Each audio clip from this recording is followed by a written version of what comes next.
orang-orang yang memang tidak suka dengan kesuksesan umat Muslim. Yang pertama adalah ifsadul akhlak, yaitu merusak akhlak. Dicabut rasa malu daripada umat Muslim untuk berbuat dosa, berbuat salah. Ya kalau sudah malu berbuat, kalau sudah dicabut rasa malu berbuat salah, kan mau tobat di mana gitu ya? Mau tidak malu mau berbuat salah gitu ya. Nah, ini yang pertama adalah bagaimana caranya mencabut akhlak ini banyak dan dimulai daripada tahapan-tahapan yang luar biasa. Mulai penguasaan daripada medianya, sehingga media itu memberitakan sesuatu kebohongan. Bahkan ada kaidah kebohongan yang diulang terus-menerus akan dianggap sebagai kebenaran gitu. Akhirnya kan kita bisa merasakan lah pencitraan, kebohongan itu merajalela gitu. Nah, dan itu bukan hanya di konteks negara kita ya, dalam konteks dunia juga begitu gitu. Dalam konteks dunia juga begitu. Kenapa? Kemudian mereka menganggap hal-hal yang batil itu menjadi sesuatu kebenaran. Jadi kalau kita lihat, bahkan kita tahu sendiri ya, yang namanya kehidupan di luar sana, yang namanya rasa malu itu atau ifsadul akhlak, hancurnya akhlak itu sudah sangat tampak. Yang namanya kumpul kebo yang istilah kita gitu ya kan biasa-biasa aja bagi mereka, bukan hal yang memalukan lagi. Bahkan dicontohkan oleh tokoh-tokohnya gitu.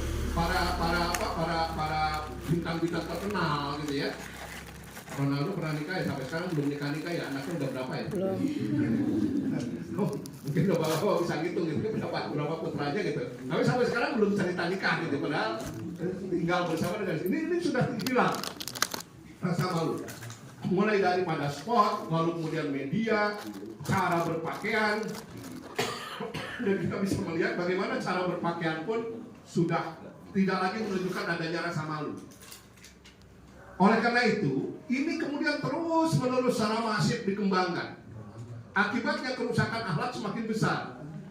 Dan ketika ini dibuka dengan adanya media, Bapak Ibu, dengan adanya medsos ya, medsos ini, bayangkan gitu ya, anak-anak kita yang sudah kita pagar, yang sudah kita kunci pagarnya, pintu rumahnya juga kita kunci gitu. Lalu mereka masuk di kamar, mereka justru kemasukan ide-ide atau bahkan hal-hal yang buruk pada diri mereka melalui HP. Ya Bapak Ibu ya. Jadi kalau kita lihat, kita sudah berupaya mencegah sedemikian rupa, tetapi kita susah saat itu untuk mencegah hal itu.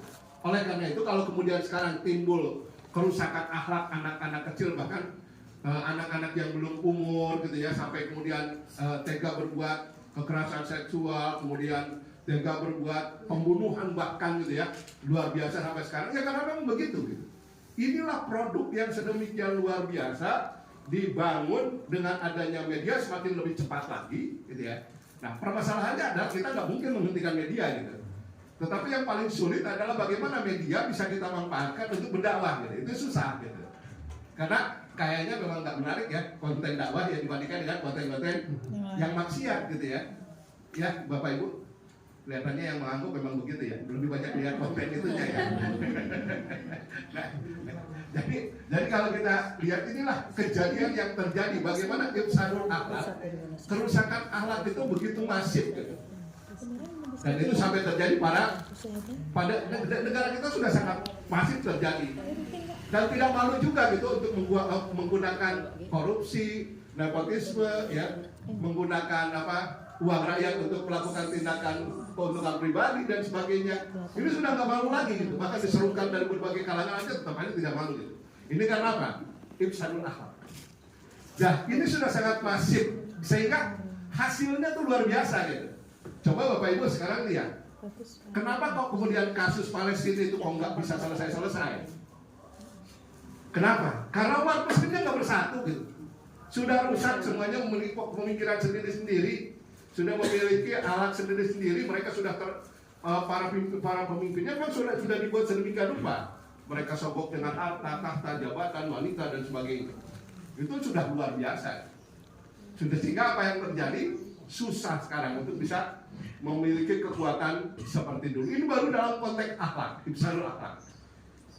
Yang kedua adalah tahtimul fikroh, yaitu menghancurkan pola pikir. Ya, pola pikir itu kan yang membangun manhaj, yang membuat kita bisa menetapkan sesuatu ini saya ambil atau tidak. Ya, itu kan sebetulnya dari cara pola pikir kita. Kenapa kok sekarang bisa kacau balau cara pikir umat muslim gitu ya? Dalam satu hal saja, dalam masalah kepemimpinan aja kacau balau gitu, Pak. Bisa katakan. Itu luar biasa gitu ya. Karena apa? Tahtimul fikroh. Bagaimana penghancuran daripada fikroh yang sudah tidak lagi mengaitkan fikrohnya dengan fikroh ilahiyah, tuntunan daripada Rasul melalui Al-Quran dan hadis-hadisnya, itu sudah tidak lagi menjadi tuntunan. Sebetulnya kan tidak susah tuh Pak, Bapak Ibu. Kalau fikroh kita menerima fikroh ilahiyah itu, maka dengan mudah kita bisa menerima kebenaran itu. Allahumma arinal haqqa haqqa warzuqna ittiba'ahu wa arinal batila batila warzuqna ijtinabah. Jelas gitu. Jadi kalau kita kemudian belum bisa menentukan mana yang benar itu benar, mana yang salah itu salah, berarti kita bermasalah dalam keimanan kita gitu. Berarti bermasalah dengan ibadah-ibadah kita gitu. Karena pikrohnya saja sudah tidak benar. Membenarkan yang salah, menyalahkan yang benar. Dan salah satunya adalah tadi sudah saya katakan, iming-iming harta, iming-iming kekayaan, iming-iming jabatan, itulah yang kemudian merusak fikrah. Gitu. Dan susahnya lagi ketika merusaknya itu dengan cara seperti apa? Dengan cara meracuni pemikiran generasi-generasi muda dengan cara-cara seakan-akan gitu, coba bayangkan generasi muda sekarang sudah lebih senang pada gimmick dibanding